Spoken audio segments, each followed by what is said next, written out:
Apologize for being late, but it's so good to see all of you here this afternoon. And let me just say that this forum, as we've had through the years, we've had an interest in film and the whole question of this industry that, as we all know, African Americans have been underrepresented for many, many years and continue to be.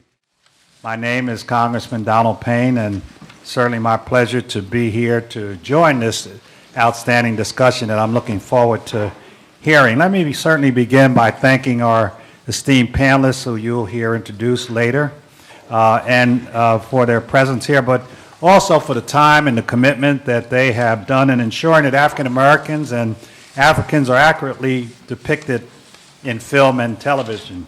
Kay Thompson is a former educator and radio talk show host, producer of inner city broadcasting on WLIB and WBLS radio stations in New York, was the hottest female voice broadcasting throughout the tri-state metropolitan area and the Caribbean.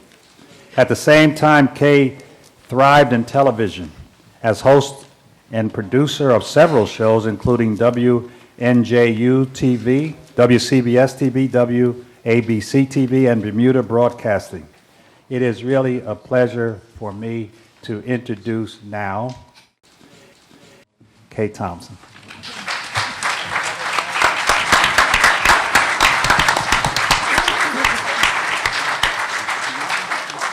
Thank you, Congressman Payne. Thank you. I'm really quite glad to be here as moderator once again for the Congressional Black Caucus and this particular panel because it is so close to my heart. We don't have many good images in the media. We have more negative images than anything. So we're going to tell you exactly how to go about helping train people and getting the message of our lives, what we do, who we are out in the public. Very important to let people know about the film and television industry, the lack of jobs.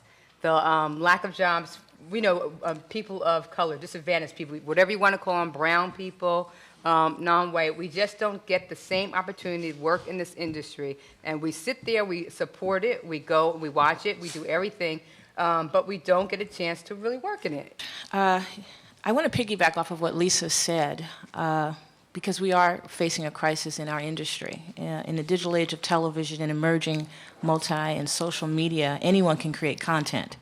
People don't download a concert, a movie, and say they're doing it because it's a $50 million project. It's the emotion, it's the writing, the talent, what the movie has to say, the way the documentary made them feel, the mise-en-scène. However, this mise-en-scène, the moment in the moment, is profitable. We have a tremendous achievement gap among our African-American youngsters, et cetera. One of the reasons I believe that is because African Americans generally do not see themselves depicted in the history of this country. You know, we have to build this. We have to build a business to truly work together and make an effort to change some of this imagery and the perceptions and the stereotypes that exist in our country. And we need to do it ourselves because the present, I guess, corporate apparatus isn't doing that.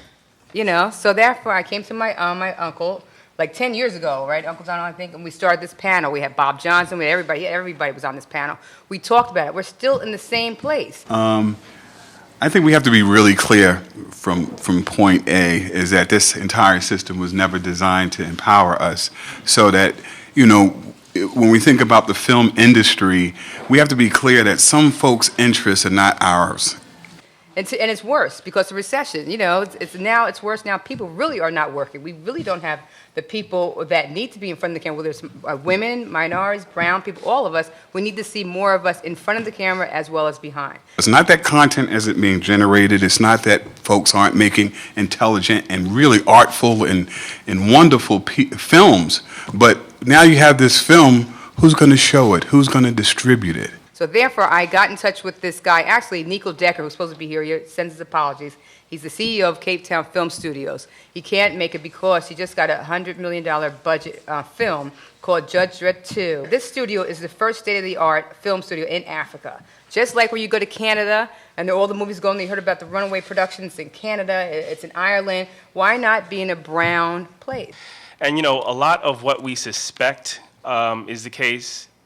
For example, there's a lack of information, understanding about our community and about what we want to see, what we enjoy, and what we relate to, and that's primarily because there's a dearth of us in those functions. Also, Congress has allowed the 2004 enactment of Section 108 of the Internal Revenue Code of 1986, which permitted 100% write-off for the cost of certain audiovisual works, regardless of what the media they were destined for.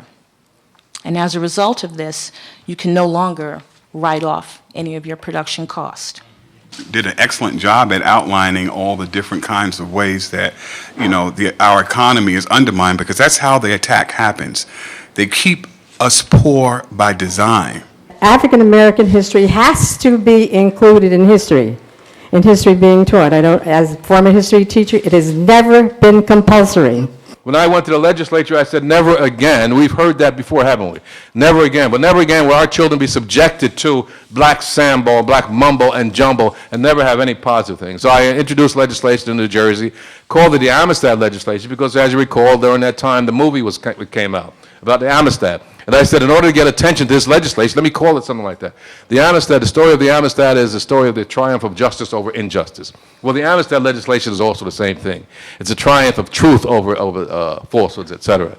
So those are the type of things that we're creating, job creation that we need to have in the film industry. We don't want to talk about it anymore, we want to be about it. Dick and Jane in Spot. I don't know if you remember that one, Dick and Jane in Spot, which was a family of nice blonde-haired young kids, etc., living on a tree-lined street in a beautiful neighborhood, juxtaposed against Black Sambo, whose mother's name was Black Mumbo and father's name was Black Jumbo, etc. That's what was taught to me. And on top of that, after the Black Sambo, were things like Old Black Joe. We all learned the song Old Black Joe. And then we talked about the slaves were pickaninnies. And then we talked about all of the wonderful things that the white people did during the Revolutionary War. My goodness, Nathan Hale, Patrick Henry, how brave and wonderful they were. And I sat in that classroom with all these white kids, and every single thing positive was about white people. So you got to look at this and say, how did we get there? Why with this tremendous access to equipment, creative people, how come we can't get our visions to the marketplace? It's by design, and once we understand that design, we can then begin to actually, I think, in an intelligent way, assert ourselves and build our own empire.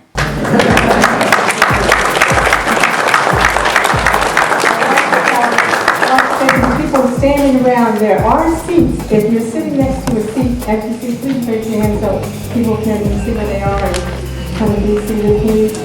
Anyone? There are a couple over here. There are a couple of seats over here. Anybody want to sit?